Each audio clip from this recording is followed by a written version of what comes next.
Now, we're talking now about couples who live together. They're now asking for the same rights as people who are married. This is because more people choose to live together now without tying the knot. And being married comes with all sorts of tax, inheritance and financial benefits. What do you think, Janet? I mean, you married recently again. But lots of people do choose not to marry for various reasons. But they're now finding that the benefits, you know, that married couples are afforded don't apply, even if people have been together 40 years. Yeah, that's right. I think the number of people who are living together but aren't married is the fastest growing group in Britain, and there are about 3.5 million of them at the moment. But I think the statistics for marriage always say that marriage is in decline, but actually for people of my generation who, you know, they're looking at marriage again and they're thinking marriage becomes more attractive as you get older, for sure. Because the first thing you think about is, if something happens to me, what's going to happen to my partner? And I feel very, very strongly that people who say they don't want to get married for reasons like, oh, I don't want religious reasons. Well, there's a civil partnership. So why don't you do civil partnerships instead of marriage? That still protects you, does it? To protect, it gives you the same rights, more or less the same rights as marriage. And the main reason to enter into anything that's a legally binding agreement is that it protects your children and your partner. Should anything happen to you, should you split up, the fact that you have already got married or had a legal partnership means it will be easier to get an exit strategy without running up huge legal bills. Because there is this misconception, isn't it? And people say, oh, well, if you've lived together for a long time, you're kind of common in law. No, there's no such thing. Case. That is the biggest misconception. And that's because newspapers kept using that term, common law wife or common law husband. And they made it sound like it was legal, and it has no rights whatsoever. So I just can't understand why women agree to live with people year in, year out without any legal protection.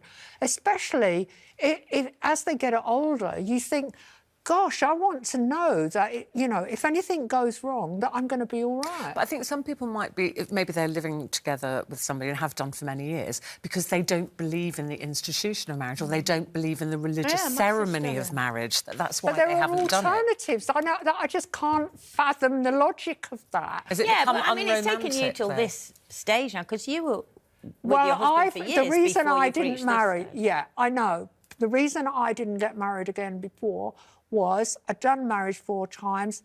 It was something I felt, as I got older, I owed to Peter. He'd never been married, and I think it recognises that in the relationship you're both equal. And marriage and civil partnerships are a way of reinforcing there are 2 equal people in this relationship, not one with more rights than the other one or more money than the other one.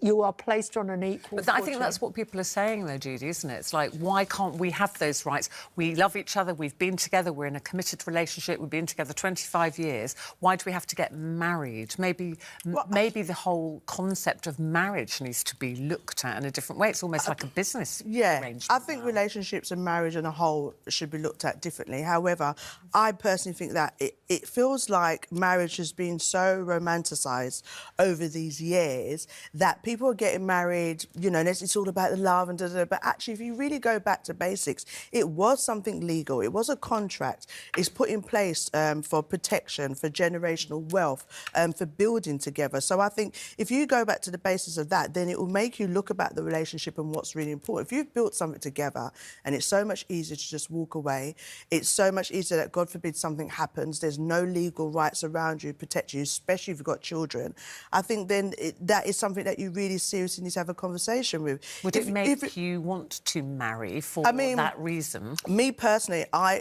think, look, if you've been together for so long, why not? Me personally, in the situation that I am now, if it's not my children, because I've got children already, my main focus would be like, will my kids be all right? So my worry about marrying is how will it affect my children? But at the same time, if I was with someone for so long who I absolutely loved, adored, and I knew they had my back, to know that, God forbid, something happened to me and he couldn't make those decisions for my children who has been there for me, would definitely make me think, oh my gosh, this is a worry. So I think you really need to look at your personal situations, and especially if you've got children who is not with the person. It's really making marriage, though, like a business. But it is. It is. is. And until we realise But I think that... that's the thing, people might go, well, that's sad, because Well, it is surely a bit you're sad. supposed to be in love and want to be together forever in sickness and in health. Is this taking away from that? Just going, well, now it's just a transaction. It's a Well, business it's funny because transaction. my sister Denise and her husband Tom, they'd been together, I think, something like 47 years, not married.